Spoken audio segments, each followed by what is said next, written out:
एक गांव की मासूम लड़की नैना, जिसका चेहरा दूध जैसा सफेद था, उसने एक वीरान सोमनाथ हवेली में काम शुरू किया, जहां एक पुरानी आत्मा हजारों साल से किसी पवित्र रूप की तलाश में थी।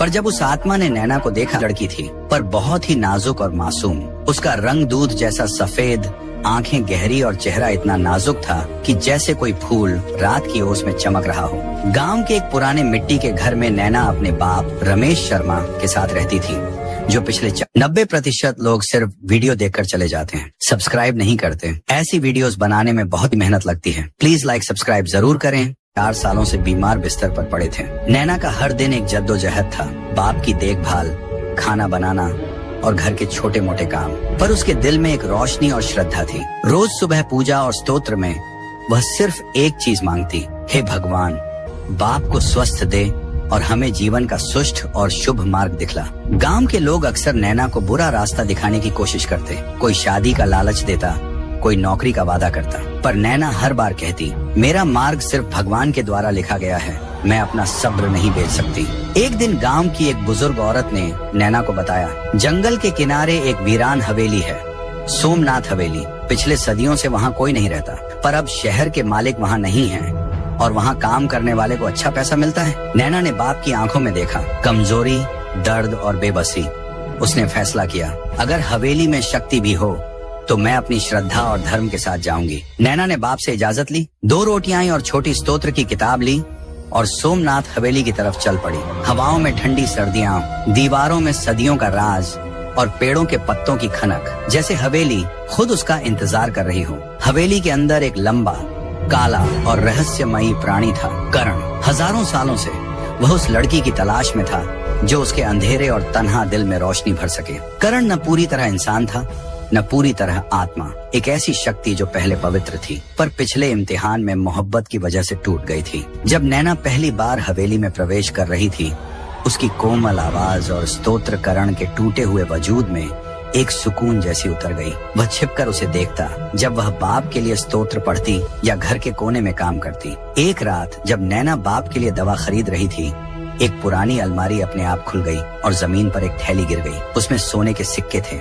नैना डर गई पर तुरंत स्तोत्र पढ़ना शुरू किया, हे भगवान, ये तुम्हारी शक्ति है या किसी और की? मैं सिर्फ तुम्हारी शरण में हूँ। उसी रात सपने में एक आवाज आई, ये तुम्हारे लिए है नैना, बस तुम्हारी श्रद्धा चाहिए, तुम और तुम्हारे बाप कभी तकलीफ नहीं पाएंगे। नैना ने हाथ जोड़कर पूजा की और हवेली में पहली बार रोशनी का एहसास हुआ। करण के लिए यह पहला पल था जब उसने महसूस किया कि यह लड़की अलग है। उसका इश्क सिर्फ मोहब्बत नहीं, श्रद्धा से जुड़ा है। नैना ने सोमनाथ हवेली के अंदर कदम रखा, पर हर कदम के साथ हवेली के पुराने राज उस पर भारी पड़ रहे थे। दीवारों पर पुराने चित्र और टूटी हुई झरोखियां चांदनी की रोशनी में हल्की सी काली छाया जैसी लग रही थी। हवा में एक अजीब सी सरसराहट थी, जैसे कोई उससे धीरे धीरे बातें कर रहा हो। और फिर पहली बार नैना ने महसूस किया कि कोई उसके आसपास है। वह रुककर स्तोत्र पढ़ती रही, पर कुछ और भी वहाँ था, एक लंबी, काली और गायब सी रूहानी शक्ति। करण, जो हजारों साल से एक पवित्र लड़की की तलाश में था, अब उसकी रोशनी से खुद को रोक नहीं पा रहा था। हर बार नैना की मासूम आवाज और श्रद्धा उसके अंदर के अंधेरे और तन्हाई को हिला देती। नैना ने हवेली में काम शुरू किया, झाड़ू, बुहार, सफाई, छोटे मोटे काम, पर उसकी मासूम आवाज और स्तोत्र हर कोने और दीवार में गूंजते थे। करण हर दिन छिपकर उसे देखता और हर दिन उसकी मोहब्बत और ईमान के सामने अपना अंधेरा और तन्हाई महसूस करता। एक दिन नैना बाप के लिए दवा लेने गांव गई। वापस आते हुए एक पुरानी अलमारी खुद ब खुद खुल गई और एक थैली गिर गई। उसमें सोने के सिक्के और छोटे मोती थे। नैना समझ गई कि यह कोई इंसानी कर्म नहीं। डर के बावजूद उसने हाथ जोड़कर स्तोत्र किया, हे भगवान, मैं सिर्फ तुम्हारी शरण में हूँ, कोई और मेरा सहारा नहीं। करण के लिए यह पल पहली बार था जब उसने महसूस किया कि नैना का ईमान उसके सामने उसकी शक्ति से भी बड़ा है। और तब से उसकी मोहब्बत सिर्फ एक तन्हा रूह का जुनून नहीं रही, बल्कि एक पवित्र लड़की की रूहानी आभा का आकर्षण बन गई। रात के वक्त हवेली में अजीब सी गर्मी और हल्की सी रोशनी थी। दरवाजे अपने आप खुलते, पुराने झरोखे हल्की सी खनक करते। करण की छाया नैना के आसपास तैरती, पर वह दिखाई नहीं देता। नैना हर बार अपने स्तोत्र और मंत्र से अपनी श्रद्धा और ईमान का संकेत भेजती। पंडित विश्वनाथ गांव से नैना की सुरक्षा के लिए हवेली आ चुके थे। हवेली के अंदर हर कमरे में वैदिक मंत्र और शुद्ध पानी से पूजा और स्तोत्र शुरू करते हैं। नैना, याद रख, असली शक्ति तुम्हारी श्रद्धा और ईमान में है। कोई भी यक्ष या प्रेत तुम्हें तकलीफ नहीं दे सकता जब तक तुम अपनी श्रद्धा पर टिकी हो। करण छिपकर सब देख रहा था। पहली बार उसने महसूस किया उसकी मोहब्बत सिर्फ नैना के लिए नहीं बल्कि अपने टूटे हुए दिल को जोड़ने के लिए भी थी। रात के बीच नैना ने हवेली के एक कोने से एक हल्की सफेद रोशनी देखी, जैसे किसी ने उसे बुलाया हो या बाप की पवित्र दुआ का प्रभाव हो। करण, जो हर वक्त उसके आसपास था, पहली बार अपनी शक्ति से हिल गया और समझ गया कि नैना का ईमान उसके हर शक्तिशाली अमल से ज्यादा प्रभावशाली है। नैना सोमनाथ हवेली में थोड़ी ही देर से रह रही थी, पर हवेली का हर कोना उसके लिए एक नया इम्तिहान था। पुरानी दीवारों की दरारें, घूमती ठंडी हवा और हल्की सी रोशनी, जैसे कोई पुरानी रूहानी शक्ति संकेत दे रही हो।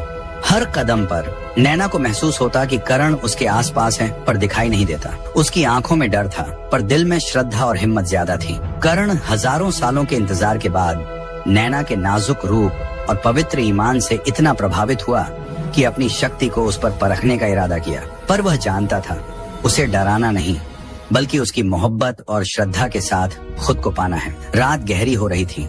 नैना हवेली के एक पुराने कमरे में काम कर रही थी जब एक हल्की सी रोशनी और ठंडी हवा उसके चारों तरफ घूमने लगी। जैसे ही उसने एक पुराना दरवाजा खोला, अलमारी अपने आप हिल गई और पुरानी माला जमीन पर गिर गई। नैना डर गई पर तुरंत हाथ जोड़कर स्तोत्र पढ़ने लगी। हे भगवान, मैं सिर्फ तुम्हारी शरण में हूँ, कोई और मेरा सहारा नहीं। करण, जो पहली बार अपनी पूरी शक्ति के साथ सामने आया, महसूस कर रहा था कि नैना का ईमान उसके हर शक्तिशाली अमल से ज्यादा मजबूत है। हर चाल और भूतिया भ्रम जो हजारों साल से उसने इस्तेमाल किए थे, अब उसके सामने बेकार लग रहे थे। बाप, जो गांव से नैना की सुरक्षा के लिए हवेली आए थे, हर कमरे में वैदिक मंत्र और शुद्ध पानी से पूजा और रक्षा कर रहे थे। उनका ध्यान सिर्फ नैना की सुरक्षा पर था और उनकी प्रार्थना हवेली के पुराने अंधेरे और शक्तिशाली करण के प्रभाव को कमजोर कर रही थी। करण ने पहली बार महसूस किया कि नैना का ईमान उसके लिए सिर्फ एक परीक्षा नहीं बल्कि एक रूहानी रोशनी है जो उसके तन्हा और टूटे दिल को शांत कर रही है। हर पल जब नैना स्तोत्र पढ़ती, करण के अंदर का अंधेरा और गुस्से का जुनून धीरे धीरे कम होने लगता। एक और अजीब घटना हुई। हवेली की छत से हल्की सी हवा के साथ आवाज गूंजी और पुरानी अलमारी अपने आप हिल गई। नैना ने तुरंत वैदिक मंत्र और शुद्ध पानी का सहारा लिया और हाथ जोड़कर कहा, हे भगवान, मैं सिर्फ तुम्हारी शरण में हूँ, किसी और का सहारा नहीं। बाप ने एक बड़ा शंख बजाया और हवेली के हर कोने में मंत्र गूंजने लगे। जैसे ही शंख की ध्वनि और मंत्रों की गूंज हुई, करण के पुराने भूतिया प्रभाव कमजोर पड़ने लगे और उसकी छाया नैना के आसपास एक अलग शांत आभा में बदल गई। करण, जो पहले सिर्फ अपनी मोहब्बत और जुनून के लिए नैना को परखता था, अब महसूस कर रहा था कि नैना का ईमान और श्रद्धा उसके लिए असली शक्ति है। उसने हर चाल और भ्रम को रोक दिया और पहली बार अपनी मोहब्बत को समझने की कोशिश की, बिना किसी डर या गुस्से के। नैना अपने बाप की सुरक्षा और अपनी श्रद्धा के साथ हर अजीब प्रभाव का सामना साहस और धैर्य से कर रही थी। उसकी मासूमियत और ईमान करण के लिए पहली बार एक पवित्र रोशनी बन गई, एक रोशनी जो हजारों साल से उसके तन्हा अंधेरे में नहीं थी। और उस रात हवेली में पहली बार दोनों, नैना और करण, एक दूसरे की शक्ति और रूहानी जुनून को महसूस कर रहे थे। नैना का ईमान और श्रद्धा और करण का अंदर का अंधेरा और मोहब्बत का जुनून एक अजीब संतुलन में आ गया। रात और गहरी हो गई थी। सोमनाथ हवेली के हर कोने में पुरानी शक्तियां घूम रही थी और करण की रूहानी छाया नैना के आसपास तैर रही थी। अलमारी अपने आप हिल रही थी। पुरानी माला और सिक्कों की हल्की खनक हर तरफ गूंज रही थी। नैना का दिल तेज धड़क रहा था पर उसकी श्रद्धा और ईमान और गहरा हो चुका था। उसने हाथ जोड़कर कहा, हे भगवान, मैं सिर्फ तुम्हारी शरण में हूँ, किसी और का सहारा नहीं चाहिए। बाप, जो गांव से नैना की सुरक्षा के लिए हवेली आए थे, वैदिक मंत्रों और शुद्ध पानी से हर कमरे की रक्षा करते रहे। उनका ध्यान सिर्फ नैना की सुरक्षा पर था और उनकी प्रार्थना हवेली के पुराने अंधेरे और करण के जुनून को नियंत्रित कर रही थी। हवेली की दीवारें हल्की सी गूंज रही थीं और हर पुरानी छत से अजीब सी हवा आती जा रही थी। करण का जुनून और मोहब्बत, जो पहले सिर्फ अपनी तलाश और अंधेरे के साथ था, अब नैना के ईमान और श्रद्धा के सामने हिल गया था। उसने अपने पुराने शक्तिशाली भ्रमों को रोक दिया और पहली बार अपनी मोहब्बत को समझने लगा, बिना किसी गुस्से या डर के। फिर एक और अजीब घटना हुई। हवेली के एक पुराने कमरे में एक हल्की सफेद रोशनी छिपी हुई थी। जैसे ही नैना ने रोशनी को देखा, उसने हाथ जोड़कर स्तोत्र पढ़ना शुरू किया। हे भगवान, मुझे अपनी श्रद्धा और ईमान के साथ इस रात के इम्तिहान में सुरक्षा दे। कोई भी बुराई और अंधेरा हम पर हावी न हो। रोशनी के प्रभाव से करण के पुराने भूतिया भ्रम धीरे धीरे घुलने लगे। उसकी छाया नैना के आसपास एक शांत आभा में बदल गई और उसका तन्हा और टूटा हुआ दिल नैना की श्रद्धा और ईमान के सामने पहली बार शांत हुआ। बाप ने शंख बजाया और हवेली के हर कोने में मंत्रों की ध्वनि गूंजने लगी। जैसे ही शंख और मंत्रों की गूंज हुई, हवेली के पुराने अंधेरे और शक्तिशाली भ्रम खत्म होने लगे। नैना की पवित्रता और श्रद्धा और करण का जुनून और मोहब्बत एक अजीब समझौते में बदल गए। दोनों एक दूसरे की रूहानी शक्ति और श्रद्धा को महसूस कर रहे थे। नैना के लिए यह अंतिम परीक्षा थी, हर शक्तिशाली प्रभाव और डर को अनदेखा करते हुए अपनी श्रद्धा और ईमान के साथ खड़ी रहना। करण पहली बार समझ गया कि उसकी मोहब्बत का असली मतलब नैना के ईमान और श्रद्धा को तोड़ना नहीं, बल्कि समझना है। रात के बीच हवेली के हर कोने में हल्की सी रोशनी और सुकून का एहसास हुआ। अलमारी खुद हिल रही थी। पुरानी माला और सिक्कों की हल्की खनक और ठंडी हवा नैना के चारों तरफ तैर रही थी। हर प्रभाव के सामने नैना ने हाथ जोड़कर मंत्र और स्तोत्र का सहारा लिया। करण, जो हजारों साल से एक लड़की की तलाश में था, पहली बार अपनी मोहब्बत और शक्तिशाली जुनून को नैना के पवित्र ईमान के सामने रोक नहीं पा रहा था। उसका जुनून अब सिर्फ नैना को पाना नहीं, बल्कि अपनी रूहानी शक्ति को समझना था और नैना के श्रद्धा और ईमान के सामने अपनी असली मोहब्बत को पहली बार महसूस कर रहा था।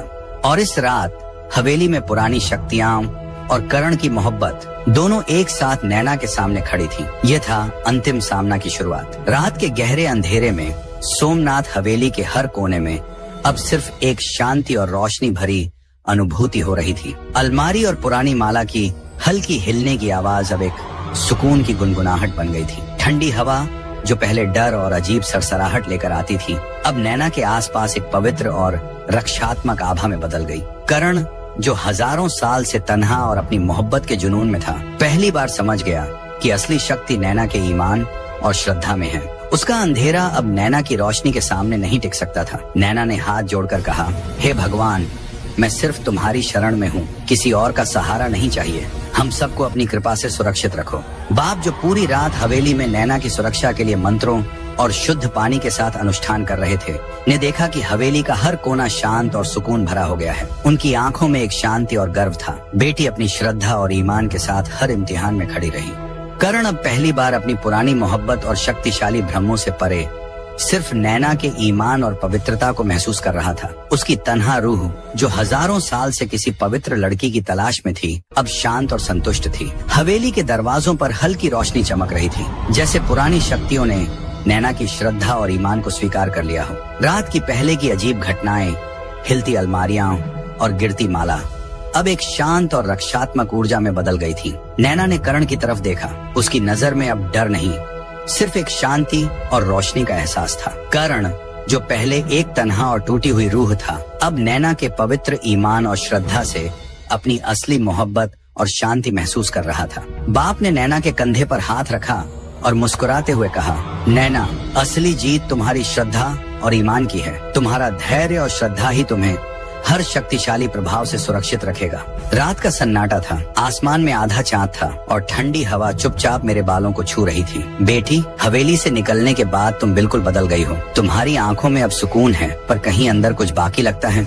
बाबा, मैं सोचती हूँ, क्यों मुझे लगता है जैसे हवेली अब भी मुझे बुला रही है। करण की रूह तो शांत हो गई, पर एक आवाज है जो रात के आखिरी पहर में मेरे दिल तक आ जाती है। क्या तुम फिर वहाँ जाना चाहती हो? बेटी, नहीं बाबा, अब डर नहीं है, बस एक सोच है। शायद किसी और रूह को भी सुकून नहीं मिला। मैं सिर्फ ये समझना चाहती हूँ कि क्या ये सब अब भी खत्म हुआ है या नहीं। थोड़ी देर के लिए हवा रुक जाती है। दूर मंदिर से आरती की आवाज आ रही है। बाबा बेटी को देखता है। अब उसकी बेटी डरने वाली नहीं, एक रूहानी हिम्मत वाली बेटी थी। अगली सुबह बेटी और बाबा हाथ में दीपक लिए सोमनाथ हवेली के अंदर जाते हैं। दीवारें फीकी सी थीं, मगर अंदर एक नया सुकून महसूस हो रहा था। करण, अगर तुम वाकई शांत हो चुके हो तो मुझे एक निशानी दे दो, ताकि मैं जान सकूं कि तुम्हारी कहानी पूरी हो गई है। कुछ पल बाद हवेली के पुराने मंडप से एक पंखा हल्की रोशनी से चमक उठता है। वहाँ एक पुराना लॉकेट पड़ा होता है, जिसमें एक छोटी सी मूर्ति और एक कांच का अश्रु बंद होता है। बाबा, ये तो वो लॉकेट है जो सदियों पहले किसी रानी ने धार्मिक रक्षा के लिए बनवाया था। शायद ये करण की निशानी है।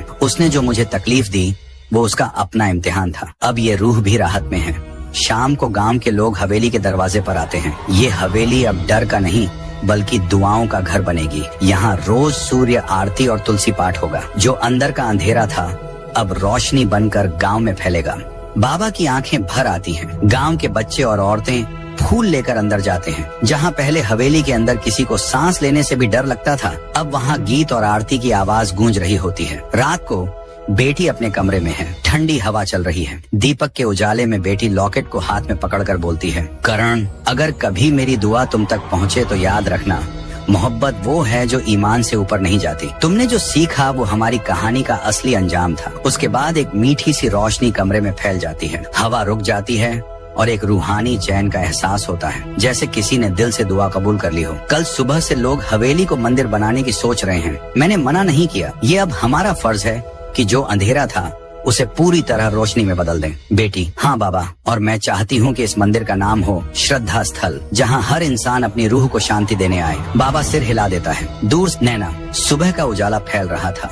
सोमनाथ हवेली के ऊपर अब पहले जैसा अंधेरा नहीं बल्कि नरम सी रोशनी थी। गांव के लोग रोज सुबह यहाँ दिया जलाते और मेरे साथ प्रार्थना करते, पर मेरे दिल के अंदर अब भी एक हल्का सा सवाल था, क्या सब सच में खत्म हो गया? एक शाम जब मैं मंदिर के आंगन में तुलसी को पानी दे रही थी, अचानक हवा तेज चलने लगी। दीपक बुझ गया। मैंने हाथ जोड़े और आंखें बंद करके कहा, हे भगवान, अगर अब भी कोई रूह बेचैन है तो मुझे रास्ता दिखा। तभी पीछे से एक आवाज आई, डर मत नैना, जो सच्चा होता है उसका रास्ता खुद रोशनी बनाता है। मैंने पलट कर देखा। एक सफेद वस्त्र पहने हुए बुजुर्ग आदमी खड़े थे। उनके चेहरे पर नूर था और आंखों में एक अजीब सा सुकून। नैना, आप कौन हैं? बुजुर्ग, मैं वही रूहानी मार्गदर्शक हूँ जो करण की रूह को रोशनी तक ले गया। अब तुम्हारा इम्तिहान है नैना। तुमने श्रद्धा से अंधेरे को हराया, अब तुम्हें अपनी रूहानी शक्ति समझनी है। मैं चुप रही। हवा फिर से हल्की हो गई और मंदिर के घंटे अपने आप बजने लगे। रात का समय था। बुजुर्ग ने मुझे हवेली के अंदर ले जाकर कहा, इस जगह अब भी कुछ ऐसे प्रभाव हैं जो मुकम्मल शांति नहीं पा सके। इनका इलाज तेरी रूहानी रोशनी से होगा। उन्होंने मेरे हाथ में एक छोटी सी रुद्राक्ष माला दी और कहा, इसे हर प्रार्थना में दिल से दुआ करना, शब्दों से नहीं। जब रूह सच्ची होती है तो संसार खुद सुनता है। मैंने आंखें बंद की। हवेली के अंदर से पुरानी घंटी की आवाज आई। दीवारें हल्की सी चमक उठी। नैना, हे भगवान, अगर अब भी कोई दर्द इस जगह में बाकी है तो उसे मेरी प्रार्थना से सुकून दे। तभी एक औरत की हल्की सी चीख दूर से सुनाई दी।